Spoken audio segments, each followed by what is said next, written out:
estamos en camino a hacerlo. ¿Por qué? Porque lo primero que dicen es, para que sea un Estado fallido, tiene que haber muchas condiciones.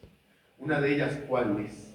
Que la propia población se estrelle uno contra los otros, tal como sucedió en Yugoslavia, donde serbios, croatas, macedonios, montenegrinos, albano-kosovares y otros ya no podían ni verse. La actual Constitución no une nada. Si revisamos artículo 4, artículo 5 de la actual Constitución, a los bolivianos nos dividen, nos clasifican entre quienes nos consideramos bolivianos, porque yo me considero 100% boliviano, los que se consideran plurinacionales. Hay los afrodescendientes y los que se consideran interculturales. Lo primero para que un Estado fallido suceda es que la propia población sea la que decida romper el paradigma de la nación que existe. Y ese es el camino que los socialistas nos quieren llevar. Ya no hay un Estado nacional, hay un Estado plurinacional. Segundo, Bolivia es uno de los pocos países del planeta, no diré el único, un país, dos banderas. ¿Dónde se ha visto eso? Que existe un país, dos banderas nacionales, Bolivia. Respetamos la huipala, sí, pero nosotros nos identificamos con la rojo, amarillo y verde. Entonces esa es una situación de condición. Bravo.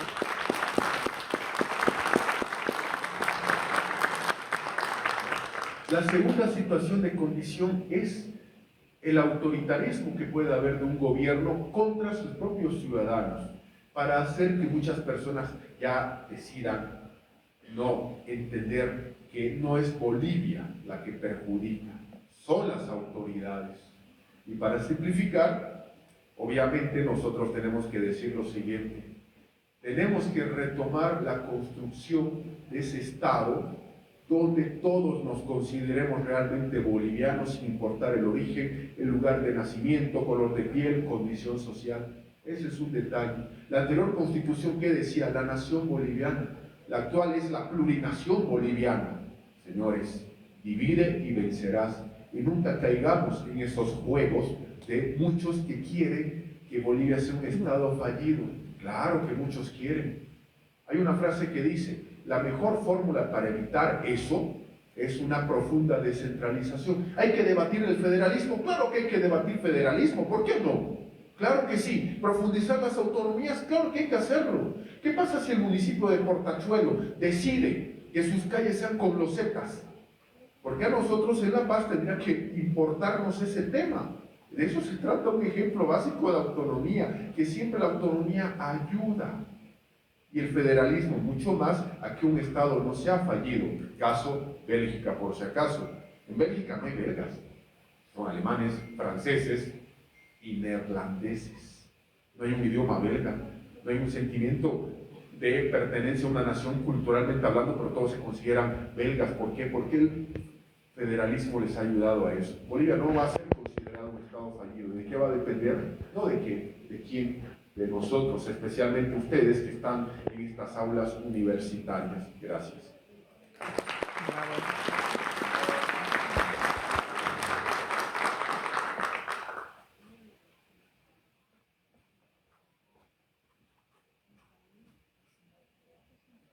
Buen día, ¿cómo están? Me presento, soy Jimena Pequeño, representante de la Defensoría del Pueblo. ¿Cómo ustedes se conciben con el licenciado Luque? ¿Libertarios? ¿Cuál es la diferencia entre un libertario y un liberal? ¿Cuál es su posición? ¿Cuáles son las diferencias entre estas dos posturas? Una derecha, un centro, una derecha centro o una extrema derecha. Y además, otra pregunta más: ¿cómo ustedes conciben el desarrollo de una sociedad humana económicamente casi destruida como es la de Bolivia por estos 20 años que hemos sufrido? Y dentro de la Defensoría nosotros tenemos muchos casos acerca de los movimientos LGTB+, ¿Cuál es la posición de un liberal, un libertario, un centro de derecha, una extrema derecha o una derecha? ¿Cuál sería su posición frente a todos estos? No, yo sé que el licenciado no va a ser candidato, pero me gustaría mucho saber cuál hubiera sido su posición frente a esto y sobre todo entender y saber, porque hablamos de libertarios, hablamos de liberales, pero tal vez la gente no entiende completamente cuál es la diferencia. Tenemos un Milei que se constituye en un completo libertario, pero podríamos tal vez tener una mejor concepción de eso. Muchas gracias. Bueno, faltó tiempo. Vamos a empezar a lo siguiente. Empecemos por la última parte de la pregunta. El tema de la orientación e identificación sexual, voy a ser muy franco y a título personal, no incluye ni la organización, ni ustedes, ni nadie. En su vida privada, cada uno haga lo que quiera. Pero no con fondos públicos. Exacto, bien. Tal cual. Un Estado tiene mejores tareas que dedicarse a invertir recursos para decir que mis hijas ya no sean hijas, que sean niños. O que mis sobrinos digan que sean mujeres, no señores. Cada uno, el Estado, que se aboque a lo suyo. Hay niños con cáncer que merecen prioridad, no que se destinen fondos públicos a decirle a un niño o niña de 8 o 10 años, ya no vas a ser niña, vas a ser niño o niña. Es una postura muy personal. Bien. Directo y simple. Bien. Así es. Cuando dicen, yo alguna vez lo conversé también con Jaime, repito, esto es título personal. Cuando dicen algunos aborto libre y restricto, no señores, no hay gratuito. Lo gratuito lo paga el Estado. Y voy a ser franco, mis impuestos yo no quiero que sean pagados por el Estado para fomentar esto, no señores. Así de simple y sencillo. Cuando alguien dice, esto es gratis, no lo es. Nunca lo va a ser por si acaso. Reitero la última parte de la pregunta. Su orientación sexual la que tengan, la respeto. Pero no con fondos públicos que vengan a decir esto tiene que ser así. Así de simple y directo en el punto 1. Punto 2, sí, es una sociedad destrozada la boliviana, que hay que empezar a unificar. Yo no pienso igual que ustedes tampoco piensan igual que yo. Pero tenemos puntos de coincidencia.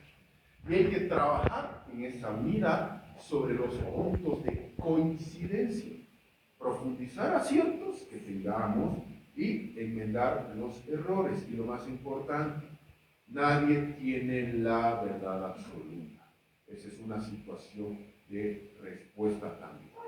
Al siguiente punto, yo me considero, y lo he dicho siempre, más que liberal o libertario, me considero anticomunista. Esa es mi posición, siempre la he dicho. Y los que me conocen saben muy bien, los que han trabajado conmigo, que soy anticomunista.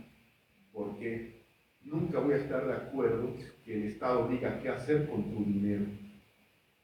El dinero que me gano yo, decido yo cómo gastarlo. Nunca voy a estar de acuerdo con un Estado que me diga cómo pensar, cómo actuar. Un Estado que me diga cómo educar a mis hijos. No, señor, soy el padre, tengo 3 hijos. Soy padre y yo decido cómo educarlos. Si me equivoco, enmiendo. Pero, y si tengo que dar la vida por mis hijos, lo doy. Así de sencillo y simple. ¿Cuál es el problema? Y eso es algo que el papá Estado no lo va a decir. No me lo va a decir. Dar ejemplos de moralidad del Estado tampoco. No son muy morales los que están gobernando la función pública precisamente que hablamos. Pero sí, hay que luchar por un Estado libre, donde se permite esa libertad de que yo tengo el derecho de cuestionar a un funcionario público que es un incapaz, custodiar a esa bola de haraganes llamados mancagastos o levantamanos, que dicen que son padres de la patria y que no lo son. Así de sencillo. Ese es un Estado del que yo quiero, donde obviamente podamos ser libres, podamos realizar obviamente libre emprendedurismo, libertad de empresa, libertad de expresión, libertad de asociación con fines lícitos. Soy abogado, también tengo que agregar la frase con fines lícitos, tiene que haber un código penal en vigencia, soy abogado, así que se entiende. Eso es lo más importante. Y esto es algo, perdón, es una pregunta bastante amplia, estoy tratando de responderla por partes. Gobierno liberal en Bolivia, habría que remontarnos a 1925. Bautista Saavedra, muchos dirán, sí, Bautista Saavedra, un gobierno muy poco recordado, el único gobierno liberal de Bolivia como tal. Un gobierno que gracias a sus medidas liberales permitió que en Bolivia vengan empresas extranjeras a aportar know-how o conocimiento y a iniciar la explotación y la previa exploración hidrocarburífera. Y gracias a ese gobierno de 1925, que fue un gobierno liberal, hoy día tenemos campos y pozos petroleros y gasíferos. Ahora, si los socialistas lo han gastado, no es culpa de Bautista Saavedra y su gobierno de 1925, por si acaso. Fuera de eso, no ha habido otro gobierno liberal como tal, porque decían dar medidas liberales y luego qué cosa te ponían freno a las mismas. Te dice la actual constitución, hay libertad de empresa, oh, qué bien, sí lo dice, y la letra chica supeditada al gobierno, y prueba de ello es que el gobierno es el único que puede decidir si exportas o no, si puedes vender o no, qué puedes hacer con el dinero de lo que has logrado exportar. Entonces ahí es otro detalle importante que nosotros tenemos que establecer. El caso de Argentina, ya con esto para tratar de culminar, el caso de Argentina es un caso bastante interesante. Javier Milei, hay que reconocer, no va a poder cumplir en un solo gobierno todas sus medidas. Una de ellas era cerrar el Banco Central de la Nación Argentina, que eso es algo que es muy complicado, por si acaso, por el tema de la emisión monetaria, pero ha logrado establecer varios aspectos. El gobierno de Milei, por favor, hay que estudiarlo muy bien y aplicar el caso boliviano, porque el gobierno de Milei, ¿qué nos enseña?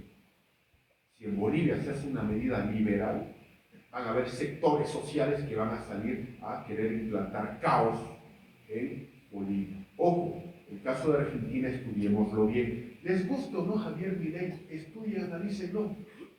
Porque Milei hace una medida de reforma, inmediatamente hay los piqueteros en las calles.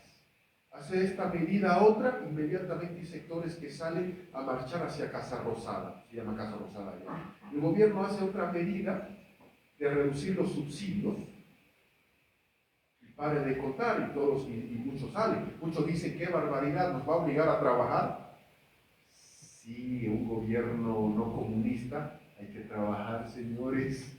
Eso es algo que es claro, lógico y evidente. Hubo un caso que salió, que claro, el gobierno de los Kirchner daba subsidio a lo que es, obviamente, personas de la tercera edad que no paguen servicio básico. Un abuelito vivía en 5.000 diferentes lugares de Argentina, porque benefició a 5.000 casas con este subsidio. Y lo correcto que debería ser, si vas a dar un subsidio de esta naturaleza, uno por persona. Entonces, ¿qué pasó? Cuando salió a recortar, obviamente, 4.999 subsidios de servicio básico, no eran 4.999 personas en las calles, eran miles de personas que están en contra y que van a estar esperando, aplicando ahora el caso boliviano, cualquier medida del gobierno para salir a protestar. Imagínense que se cierra la fábrica de papas fritas de Bolivia, paradójico si existe, la fábrica de papas fritas del Estado boliviano, ¿quién lo diría? Muchas personas ni siquiera saben dónde está, pero muchos de ellos van a salir a protestar. El caso argentino, por favor, hay que verlo con mucha atención, porque eso lo que lo que sucede en Argentina es la respuesta. Si ustedes piensan de que el nuevo gobierno va a ser gobierno de medidas liberales, de achicar el Estado, etcétera, etcétera, etcétera, y no haber reacción de ciertos sectores, eso es mentira. Va a haber reacción de ciertos sectores. Muchos van a salir a las calles. Hay un asunto también pendiente llamado Evo Morales, que domina un país dentro de Bolivia. ¿Qué le falta al Chapare? Imprimir su propia moneda y es un nuevo país en América. Pero controla las rutas fundamentales de la carretera, de la red vial fundamental. Muchos sectores que van a salir. Y hay amenazas de muchos dirigentes campesinos que han dicho, si la oposición o la derecha toma el poder, salimos a las calles. Ojo, Argentina es un gran ejemplo de que se hacen medidas. Repito, el fondo del asunto de las medidas decidan ustedes si son bien o mal, pero sectores salen a las calles a causar caos y desorden. Y hay que ver si el nuevo gobierno boliviano tendrá la valentía de poner orden en las carreteras. ¿Yo tengo derecho a la protesta? Sí, claro, pero no tengo el derecho a dinamitar puentes, a disparar a oficiales de policía como pasó en Yayagua, a bloquear carreteras bajo título de protesta. No, señores, eso ya es delito. Y el nuevo gobierno va a tener mucha tarea con un órgano judicial, un TCP y otras autoridades que están sometidas al actual gobierno. Gracias.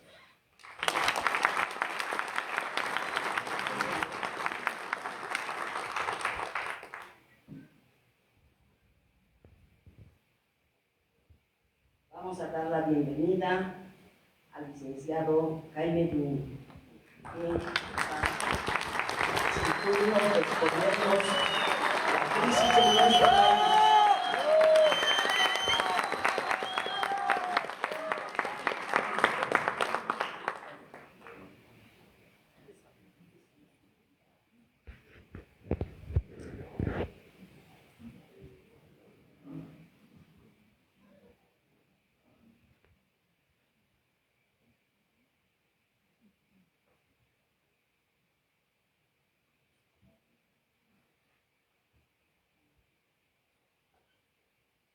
Muy buenas tardes a todos. Buenas tardes. Gracias por la invitación a participar de este foro junto a mi querido amigo por Antonio Coca, a quien saludo, y por supuesto a la doctora Elizabeth Saavedra Ruiz. Muchas gracias por haber organizado este evento y por supuesto mi agradecimiento a la Facultad de Derecho y Ciencias Políticas de la Universidad Mayor de San Andrés. Para mí es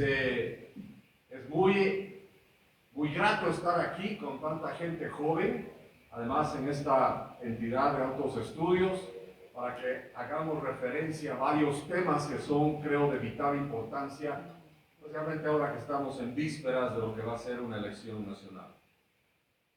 Miren, yo quiero empezar diciendo que hoy no vengo a hablarles como político, vengo como alguien que conoce